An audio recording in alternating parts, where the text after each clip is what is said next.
Jesucristo hizo grandes sacrificios para venir a este mundo.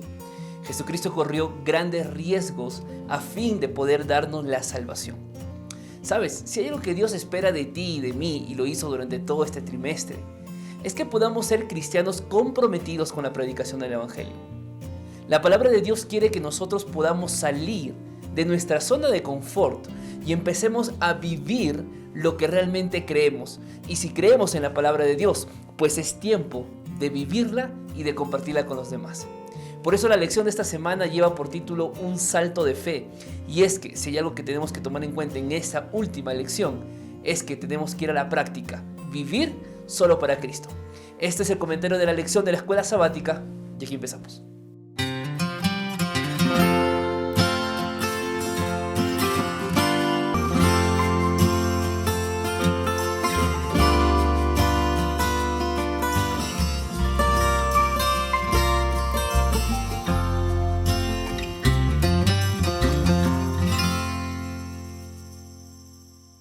Bienvenidos queridos amigos nuevamente al canal de YouTube, nuevamente acá compartiendo un video, el último de este tercer trimestre. Y pues ya te digo que estamos preparándonos para poder iniciar el cuarto trimestre y traer un material también audiovisual para ti. Así que si estás de acuerdo, si te gustaría seguir recibiendo estos materiales, este video semanal, déjame saber en los comentarios por favor, para saber si estás de acuerdo y poder seguir grabando cada semana. ¿Está bien? Ya sabes que tenemos el canal de YouTube y estamos por llegar a los 7,000 personas en esta comunidad. Así que mi deseo es que también te puedas unir en este momento. Dale click por favor allí en suscribirte, únete a nuestra comunidad y Dios permita que sigamos creciendo y compartiendo cada video que estamos poniendo en esta plataforma. La lección para esta semana es una lección muy interesante. De hecho, es una lección que ya nos dice, mira, ¿sabes qué? Cada lección de este trimestre no ha sido teórica. No basta decir amén, amén por cada lección. No. Ya es tiempo de vivir lo que la palabra de Dios nos enseña. Y eso significa dar un salto de fe. Amigos queridos, Dios desea cristianos comprometidos. No cristianos que le dé el tiempo a Dios cuando le sobre el tiempo. No cristianos que hagan cosas para Dios cuando tienen o quieren hacerlo. No, Dios no quiere de esos cristianos. Dios te necesita, pero te necesita comprometido, comprometida, mi querida amiga, ¿ok? Así que vamos a hacer un desarrollo día por día de lo que la lección de esta semana nos ha dejado. El día domingo de la lección empieza con el texto de Filipenses capítulo 2, versículos 5 al 11, que es uno de los textos más grandes de toda la Biblia. Y Pablo empieza diciendo en el versículo 5, sígueme ahí con la lectura en tu Biblia, por favor. Haya pues en vosotros ese sentir que hubo también en Cristo Jesús. Haya ese sentir que tuvo Jesús. ¿Qué hubo en Jesús que marcó la diferencia? ¿Cuál fue la actitud de Jesús cuando se comportaba con los demás? ¿O qué era lo que gobernaba los pensamientos de Jesús? ¿Te has puesto a pensar en eso? Porque lo que Pablo dice es que hay un sentir, hay una actitud, hay una forma de vida en Jesús que tiene que también ser tu forma de vida, que tiene que también ser tu estilo de vida. Y Pablo comienza a narrar diferentes cosas. Y dice así en el versículo número 6, que él, siendo en forma de Dios, no estimó ser igual a Dios. Mira, él es Dios, sabemos que Jesús es Dios, pero Jesús dice, no se aferró a ese hecho de ser Dios. Yo no sé si hablo para alguien que de repente tiene una buena posición económica. Y claro, te costó llegar hasta hoy donde estás. De repente vienes de un hogar muy pobre, un hogar donde eran varios hijos, donde papá los abandonó. Y nadie más que tú conoce lo que es el sacrificio para poder alcanzar algo. Yo no sé si hablo para un joven, una señorita, que ha luchado y ha trabajado para pagar sus estudios universitarios. O una madre que batalla allí con los hijos y es padre y madre para ellos. O un padre que es padre y madre para sus hijos. Solamente tú comprendes el gran sacrificio que has hecho para llegar hasta donde tú estás. Y si yo te dijera en este día, mira, es tiempo de volver a tu vida antigua, yo creo que no vas a querer, porque has luchado para conseguir lo que hoy tienes. Pues ahora imagínate a Cristo Jesús, quien estuvo por la eternidad, quien es Dios, dejar ese trono en el cielo, dejar ese confort, esa buena comodidad de los cielos, que nuestra mente finita trata de imaginar cómo sería, mas no va a alcanzar a entender lo que es el cielo hasta que lleguemos allí. Pero imagínate ese Cristo Jesús que dice, yo voy a la tierra y voy a vivir como un ser humano. ¡Wow! ¡Qué tremendo!, ¿verdad? Pues el texto bíblico dice en el versículo 7, sino que se despojó a sí mismo, tomó la forma de siervo y se hizo semejante a los hombres. Mira, Jesús era consciente de que Él era igual al Padre, porque Jesús es Dios y el Padre es Dios. Pero al mismo tiempo decidió abandonar la gloria con el Padre a causa del ser humano.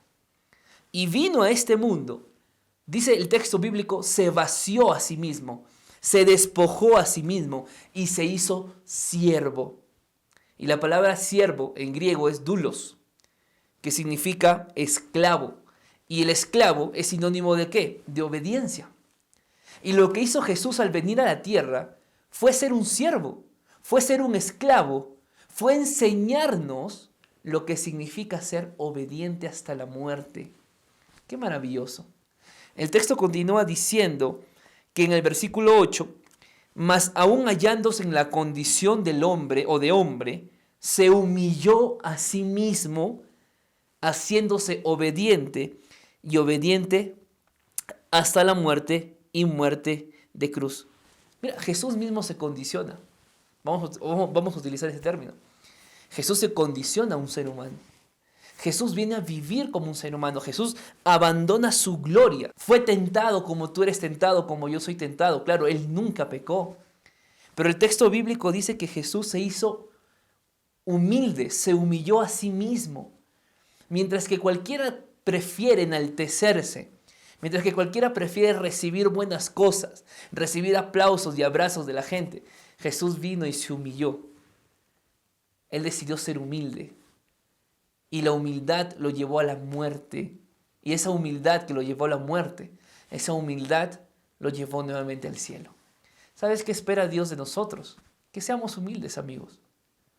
No podemos hablar de un cristianismo con orgullo, un cristianismo que se enaltece a sí mismo. No. Si fuimos llamados a reflejar a Cristo Jesús, y si podemos resumir este texto en 2 palabras, lo resumiríamos como amor abnegado. Eso fue lo que hizo Jesús. Y es lo que Jesús espera de sus hijos hoy en día. Que amemos a los demás así como Cristo los amó y entregó su vida por ellos. Bien, en el día lunes de la lección hemos estudiado llamamientos, el llamado de Mateo y el llamado de Pedro. Hay algo interesante que tenemos que resaltar cuando Dios llama o cuando Jesús llamó a Pedro. Pedro se encontraba pescando y vamos a ir al texto bíblico, Mateo capítulo 4, versículo 18, dice algo muy interesante. Dice allí la palabra de Dios: pasando Jesús al mar de Galilea, vio a 2 hermanos, Simón llamado Pedro y su hermano Andrés, y echaban la red en el mar porque eran pescadores. Y les dijo: venid en pos de mí, y os haré pescadores de hombres. Ellos entonces, dejando al instante las redes, lo siguieron. Maravilloso, maravilloso. El texto dice que dejaron al instante.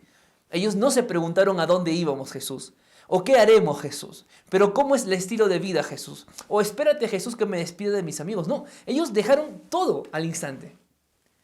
Y digo que esto es maravilloso porque cuando uno lee en el libro de Lucas capítulo 5, la pesca milagrosa, vas a ver a un Jesús que se encuentra con Pedro y que a pesar de que Pedro aún no era discípulo de Jesús, Pedro sabía quién era Jesús.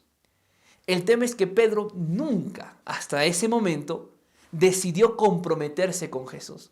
Y yo no sé si en este momento, yo hablo para alguien de ustedes, que conoce a Dios, que va a una iglesia, que canta, que predica, que entrega sus diezmos, que entrega sus ofrendas, que es líder de algún departamento, pero que no está comprometido con el Maestro. La vida de Pedro cambió increíblemente. Pero claro, no estaban comprometidos hasta que Jesús los llamó. Y ellos vinieron al instante. Si hay algo que tenemos que entender en esta parte del día lunes, queridos hermanos, es hay que comprometernos con Dios, sea cual sea el costo. Pregúntate por un momento, ¿qué hace que dos hombres dejen familia? ¿Qué hace que dos hombres dejen amigos y dejen su trabajo y dejen todo para ir a Jesús? ¿Qué hace? Algo hay en Jesús. Hay algo en Jesús que hace que las personas vivan desinteresadamente. Pues bueno, hay que buscar eso en Jesús para que nosotros también podamos ser transformados por Él. Luego está el ejemplo de Mateo, llamado también Leví. Y Leví tenía un trabajo interesante. Leví era un recaudador de impuestos. Leví era una persona que trabajaba para el pueblo enemigo, para los romanos. Todos los publicanos eran menospreciados. Ser publicano era sinónimo de extorsionador, de mentiroso, de defraudador. Ese era un publicano. ¿Tú recuerdas cuando Zaqueo se subió al árbol, vio a Jesús y Jesús le dijo: Zaqueo, baja, tengo que ir a tu casa? Zaqueo era un recaudador de impuestos. Y cuando Zaqueo bajó, la gente comenzó a murmurar de Zaqueo y de Jesús, que entraba a la casa de un ratero, de un ladrón. Pues mira, Mateo también era uno de ellos. Pero cuando Jesús se encuentra con Mateo, Jesús le dice: Mateo, ven, sígueme.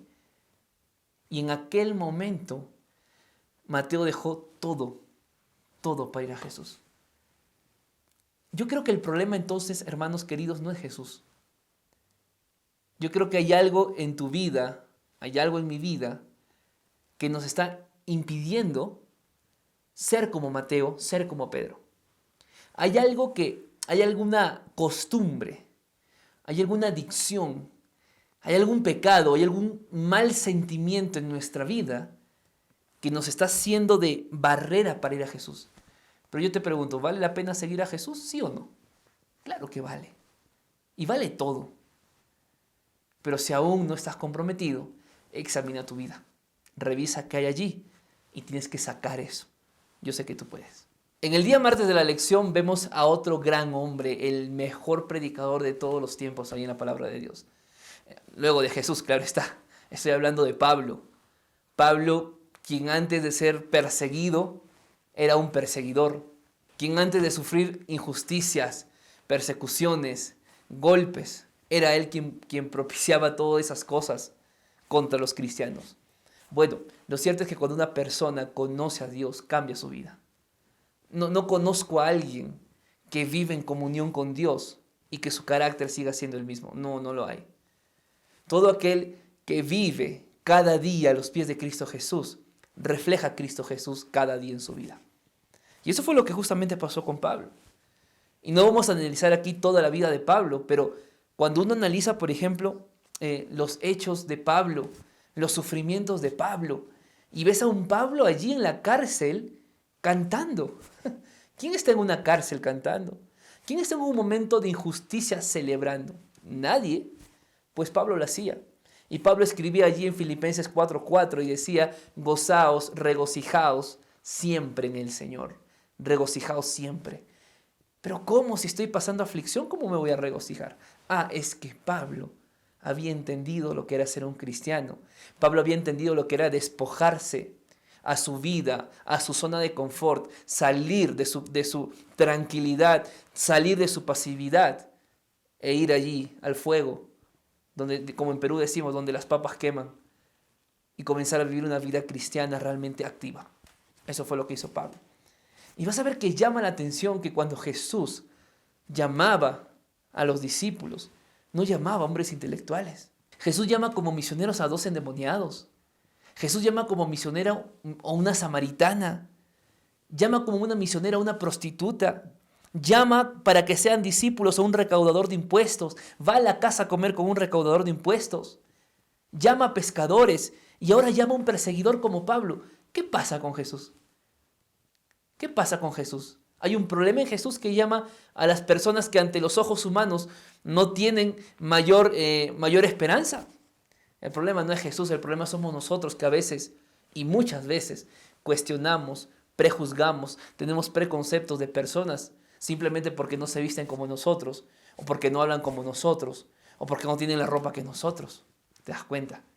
Jesús llamó a las personas que él creía que serían capacitadas para una gran obra. Y tengo la seguridad que Dios te llama. No importa tu pecado, no importa tu pasado, no importa tu estilo de vida hoy en día, no importa cómo es tu carácter. Yo tengo la certeza que si Jesús llamó a un Pablo, Jesús llamó a un Pedro, Jesús llamó a un Santiago, si Jesús llamó a una María Magdalena, Jesús también te puede llamar a ti. Pero tienes que aceptarlo de todo corazón. Por eso Pablo, al final de su ministerio, vamos a ver en 2 Timoteo capítulo 4, versículos 5 al 8, que él dice: pero tú sé sobrio en todo, soporta las aflicciones, haz obra de evangelista, cumple tu ministerio. Maravilloso. Pablo resume lo que es la vida cristiana y Pablo dice: por favor, soporta las aflicciones, porque vas a tener aflicciones. Pero al mismo tiempo, haz tu obra de predicador, de predicadora. Cumple con tu ministerio y haz obra de evangelista.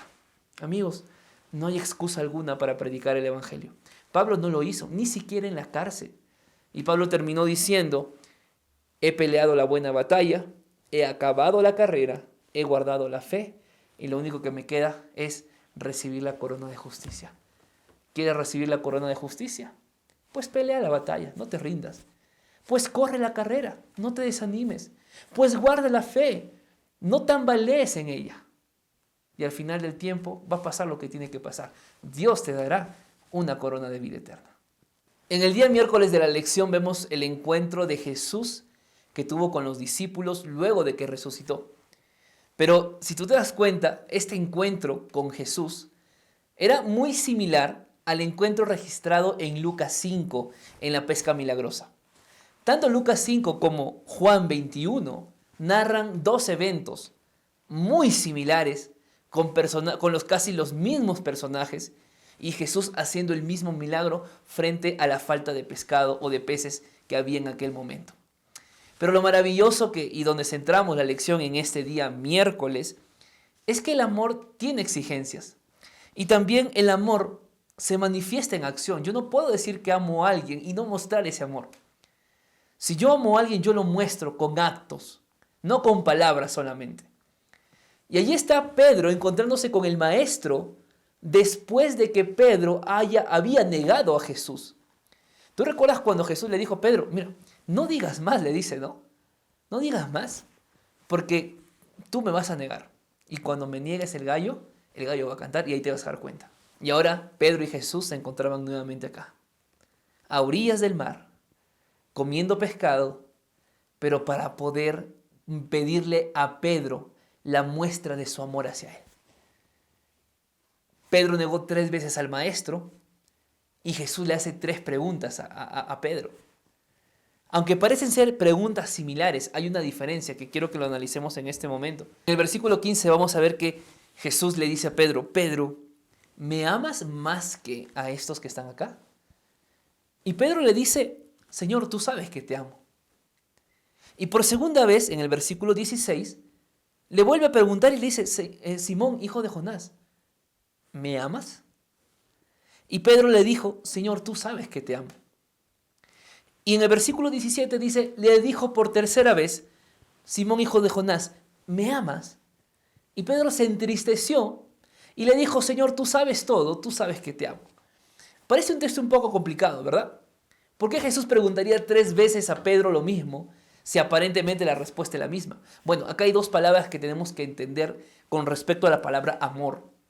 Amor es ágape y amor es filos. Y existen muchas otras formas de decir amor en griego. Pero vamos a centrarnos en estas 2 palabras, ágape y filos. Ágape es un amor excelso, es un amor incondicional. Es el amor con el que Cristo nos ama y con el amor que Él espera que nosotros lo amemos a Él y amemos al prójimo. Incondicionalmente, un amor generoso, un amor benigno. Ese es el amor ágape. Y por otro lado está el amor filos, que es el amor de hermandad, ¿no? Un amor más sencillo, un amor más ligero, pero que sigue siendo amor. Entonces cuando Pedro se encuentra con Jesús y Jesús le hace estas preguntas, Jesús le dice en la primera pregunta: Simón, hijo de Jonás, ¿me agapao? ¿Me amas, pero con ese amor incondicional, Pedro? Y Pedro le responde y Pedro le dice: Señor, solo te fileo. O solo te filos, vamos a utilizar la palabra filos, ¿ok? Y ese es el problema, que cuando Pedro le responde a Jesús, Pedro le estaba diciendo a Jesús, Jesús, discúlpame, pero no te amo como antes. Tú me amas con el amor ágape, yo te amo con filos. No puedo más. Había un problema en Pedro entonces. Por eso Jesús le pregunta por segunda vez, hace la misma pregunta y obtiene la misma respuesta. Y en la tercera pregunta, ya en el versículo 17, Jesús baja un poquito ese nivel de amor y le dice a Pedro, Pedro, por lo menos ¿me amas con el amor filos? Ya te entendí que no me amas como antes, pero por lo menos con el amor filos. Entonces allí es que Pedro se entristece. Porque a Jesús se había dado cuenta que Jesús había entendido que él ya no lo amaba más como antes. Que Pedro ya no amaba más a Jesús como antes. Y Pedro le dice, Señor, tú sabes todo, tú sabes que solamente te fileo. Ahora, ¿por qué esta conversación? Y es que necesitaba Pedro arreglar cuentas con Dios. Necesitaba Pedro mostrar que realmente amaba al maestro, aunque sea de una forma menos a como antes lo amaba, pero lo seguía amando. Y Pedro tenía que mostrar ante los demás que seguía siendo un discípulo de Jesús. Y una vez que Pedro reconfirma que amaba a Jesús, tú das ahí unas cuantas vueltas a las páginas de la Biblia y vas a ver a un Pedro que predica en el Gran Pentecostés. ¿Te imaginas a un Pedro predicando sin haber sido perdonado por Jesús? ¿Cómo la gente hubiera visto a Pedro? De una mala forma, como un mal ejemplo. Pero ahora imagínate a ese Pedro predicando y ese mismo predicador había recibido el perdón de Jesús. ¡Qué maravilloso! Pues bueno, amigos, no hay forma de predicar a los demás si en primer lugar yo no tengo un encuentro con Cristo y he sido perdonado por Él. Pedro fue perdonado por el Maestro y tú puedes ser perdonado por Cristo para que hagas grandes cosas, así como Pedro lo hizo en el Gran Pentecostés. En el día jueves de la lección vemos la parte final de la historia que hemos hablado hace unos segundos atrás. Dice el versículo 18 y 19 de Juan 21, de cierto os digo que cuando eras más joven te ceñías e ibas a donde querías, pero cuando ya seas viejo extenderás tus manos y otro te va a ceñir y te llevará donde no quieras. Esto dando a entender con qué muerte había de glorificar a Dios. Y dicho esto añadió, sígueme. Lo que está acá haciendo Cristo es justamente predecir la muerte de Pedro. La tradición dice que Pedro murió crucificado cabeza abajo, porque él decía que no era digno de morir como el Maestro. Pero mira, hay algo interesante en todo esto. Pedro ya había renovado su amor por Cristo. Pedro ya había sido perdonado por Cristo. Y para Pedro ningún sacrificio tenía valor alguno comparado a lo que Cristo le daría cuando Él venga por segunda vez. Y mira, yo no sé si estás sufriendo, estás pasando momentos difíciles en tu vida. De repente estás allí a punto de ser embargada a tu casa, porque no tienes dinero, perdiste el empleo. De repente estás ahí sufriendo con alguien que está en el hospital cada noche y vas a verlo. O allí en casa, con alguien que está enfermo. Yo no sé si luchas quizá allí con algo en tu vida, algo que te dañó en el pasado. O de repente sientes que perdiste el trabajo por causa de guardar el sábado. O perdiste a tus amigos cuando decidiste ser cristiano. Yo no sé, pero mira, yo no quiero minimizar ningún mal momento que hayas vivido en tu vida. No lo minimizo. Pero si tienes que saber algo, es que todo lo que tú has pasado, lo que pasas, todo lo que vas a pasar, si bien es cierto es doloroso, o puede ser muy doloroso, déjame decirte que nada de eso se va a comparar con la gloria de Cristo. Nada de eso se va a comparar con el cielo que Dios ha preparado para ti. Nada se va a comparar con la nueva tierra que el Señor tiene para aquellos que pelean la buena batalla, para aquellos que acaban la carrera y guardan la fe. Por eso, mis amigos, mi deseo para ti en esta semana, en este trimestre que hemos estudiado, es que por favor salgamos ya de esa zona de confort tan bonita que hemos acariciado tanto tiempo. Mira, seguir a Cristo a veces requiere sacrificios. Pero esos sacrificios solamente se van a hacer cuando tú tienes fe por Jesús. Y para tener fe en Jesús hay que ir a la palabra de Dios y conocer a Dios y amar a Dios y servirlo como un resultado de tu amor hacia Él. Yo te pregunto en este día, para terminar, ¿ha hecho grandes cosas Dios en tu vida en este tiempo? ¿Tú has visto milagros de Cristo en tu vida? Muy bien. ¿Qué más esperas para seguir a Jesús de todo corazón? ¿Qué más quieres que Él haga para que tú te comprometas con Él? Amigo, amiga, Dios nos ha llamado para hacer amigos para Dios. Dios nos ha llamado a testificar, a hablar a otros de un Dios que nos ama y un Dios que está pronto a venir. Mi deseo es que conozcas a Dios y que prediques de Dios y que vivas de ese Dios. Que Dios te bendiga. Un fuerte abrazo.